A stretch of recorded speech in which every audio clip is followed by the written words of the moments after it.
नमस्कार बंधुगण, जय जगन्नाथ। ज्योतिष शास्त्र अनुसार ग्रह मानक चलन आम जीवन उपरे गभीर प्रभाव पकाई थाए।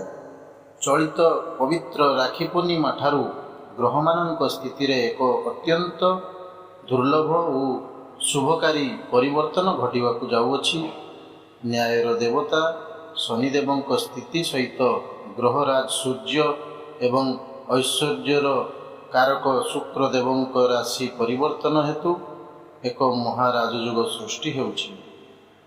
देवादिदेव महादेवଙ୍କ अपार कृपारू 12टी राशि मध्यरु 5टी विशेष राशिर व्यक्ति विशेषଙ୍କ भाग्य संपूर्ण भावरे बदलिबाकू जाउअछि।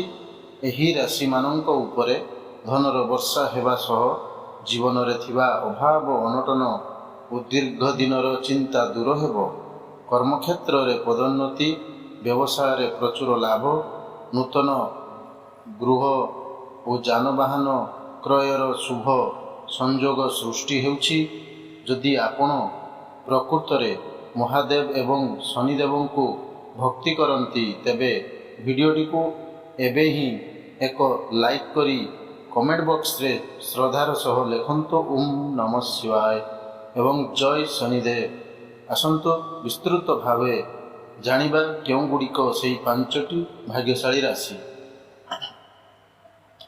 तुला राशि एही प्रथम भाग्यशाली राशि हेउछि तुला राशि। राशि पूर्णिमा ठारू तुला राशिर व्यक्ति माननक पई सुवर्ण समय आरंभ हेबाकू जाउअछि। आपण जेउ कार्य रे हाथ देबे सेथिरे निश्चित सफलता पाइबे। कर्मक्षेत्र और आर्थिक स्थिति, चाकरी क्षेत्र रे चलीथिबा अस्थिरता दूर हेबो। पदोन्नति और दरमा वृद्धिर जुग बनुछि। बहुराष्ट्रीय कंपनी रू चाकरी खोजुथिबा युवक युवती को उत्तम ऑफर मिल पारे। आर्थिक निवेश द्वारा द्विगुणित लाभ मिलिबो। संपत्ति और जानवाहन, नूतन गृह निर्माण, जमी क्रय किंबा नुआ गाड़ी किनिबार स्वप्न पूरण हेबो। पारिवारिक और वैवाहिक जीवन, नवविवाहित दंपति को संतान सुख प्राप्तिर शुभ खबर मिल पारे। अविवाहित घर को भल विवाह प्रस्ताव आसिबो। छात्र छात्री माने उच्च शिक्षा रे उल्लेखनीय सफलता हासिल करिवे। बंधुगण, कुंभ राशि द्वितीय भाग्यशाली राशि हेउछि कुंभ राशि। कुंभ राशिर अधिपति शनिदेवଙ୍କ विशेष आशीर्वाद रु आपणଙ୍କ जीवन रु समस्त बाधाविघ्न दूर हेबो। भाग्य आपणଙ୍କ सहित रहिबो। ऋणमुक्ति और धन प्राप्ति, दीर्घ दिन धरी चलीथिबा करज बा ऋणरू संपूर्ण मुक्ति मिलिबो। विभिन्न उत्सरू अचानक धन आगमन हेबो। पैतृक संपत्ति लाभ मिलिबा सह पुराणा विवादर समाधान घटिबो। नूतन प्रकल्प, जदि आपण कौनसी नूतन व्यवसाय बा बड़ प्रोजेक्ट रे निवेश करने चाहूँगी तेबे एही समय अत्यंत अनुकूल। यात्रा और परिवार सहित कौनसी धार्मिक क्षेत्र को यात्रा करि पारंती किंबा विदेश यात्रार जुग बनुछि। प्रेम संपर्क रे थिबा तिक्तता दूर हुई मधुरता वृद्धि पाइबो। बंधुगण, बिच्छा राशि तृतीय भाग्यशाली राशि हेउछि बिच्छा राशि। महादेवଙ୍କ कृपारू बिच्छा राशिर व्यक्ति विशेषଙ୍କ जीवन रे एक नूतन उत्साह और सकारात्मकता प्रवेश करिबो। अटकी रहिथिबा कार्य, बहुदिनरू अटकी रहिथिबा सरकारी किंबा बेसरकारी कार्य पुनर्बार सक्रिय हुई सफलतार सह शेष हेबो। कैरियर और व्यवसाय करुथिबा लोकंकु बड़ डील मिलिबार संभावना अछि। बेकारी युवक युवती को मन मुताबक रोजगार मिलिबो। आपणଙ୍କ परिश्रमर उपयुक्त मूल्य कार्यालय रे मिलिबो। प्रेम और संपर्क, जीवन रे नूतन पार्टनरଙ୍କ प्रवेश घटिपारे। दाम्पत्य जीवन सुखमय हेबो एवं पारिवारिक समर्थन ସର୍ବଦା ଆପଣଙ୍କ ସହିତ ରହିବ। ଛାତ୍ରଛାତ୍ରୀମାନେ ପ୍ରତିଯୋଗିତାମୂଳକ ପରୀକ୍ଷାରେ ଭଲ ଫଳାଫଳ ପାଇବେ। ବନ୍ଧୁଗଣ, କନ୍ୟା ରାଶି।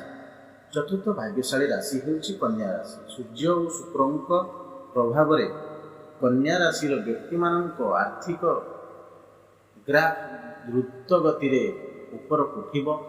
ଆର୍ଥିକ ଉନ୍ନତି, ଦୈନନ୍ଦିନ ଆୟରେ ବୃଦ୍ଧି ଘଟିବ ଏବଂ ବ୍ୟାଙ୍କ ବାଲାନ୍ସ ମଜବୁତ ହେବ। କମ୍ ପୁଞ୍ଜି ନିବେଶ କରି ମଧ୍ୟ ଅଧିକ ଲାଭ ଅର୍ଜନ କରିବାର ସୁଯୋଗ ସୃଷ୍ଟି ହେବ। ସ୍ୱାସ୍ଥ୍ୟ ଓ ମାନସିକ ଶାନ୍ତି। ପୁରୁଣା ସ୍ୱାସ୍ଥ୍ୟଗତ ସମସ୍ୟାରୁ ମୁକ୍ତି ମିଳିବ। ମାନସିକ ଚାପ ହ୍ରାସ ପାଇବା ସହ ଶରୀରରେ ନୂତନ ଶକ୍ତି ଅନୁଭବ ହେବ। କର୍ମକ୍ଷେତ୍ର ପରିବର୍ତ୍ତନ ଇଚ୍ଛାକୃତ ଭାବେ ବଦଳି ହେବାର ଯୁଗ ରହିଛି।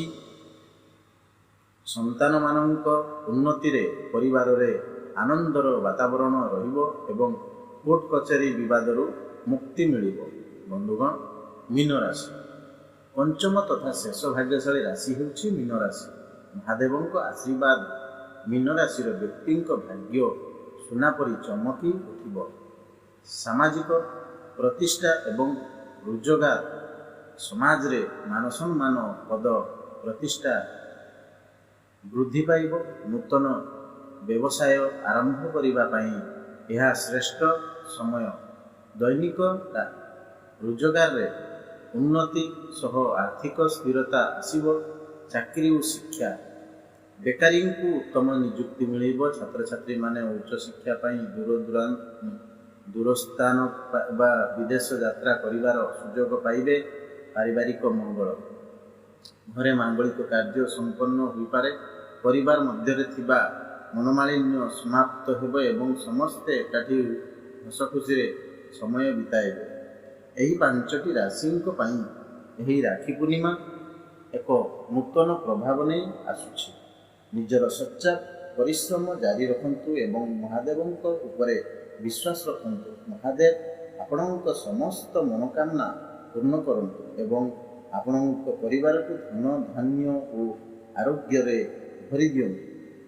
ଯଦି ଏହି ଭିଡ଼ିଓଟି ଆପଣଙ୍କୁ ଭଲ ଲାଗିଥାଏ ତେବେ ଏହାକୁ ଲାଇକ୍ କରନ୍ତୁ, ନିଜ ସାଙ୍ଗସାଥି ଓ ପରିବାର ସହ ସେୟାର କରନ୍ତୁ ଏବଂ ଏପରି ରାଶିଫଳ ତଥା ଧାର୍ମିକ ତଥ୍ୟ ପାଇବା ପାଇଁ ଆମ ଚ୍ୟାନେଲକୁ ସବସ୍କ୍ରାଇବ୍ କରି ବେଲ୍ ଆଇକନ୍ ପ୍ରେସ୍ କରନ୍ତୁ। ରହୁଛୁ, ପୁଣି ଦେଖା ହେବ ଆଗାମୀ ଭିଡ଼ିଓରେ। ହର ହର ମହାଦେବ, ଜୟ ଶନିଦେବ, ଜୟ ମା ଲକ୍ଷ୍ମୀ, ଜୟ ଜଗନ୍ନାଥ।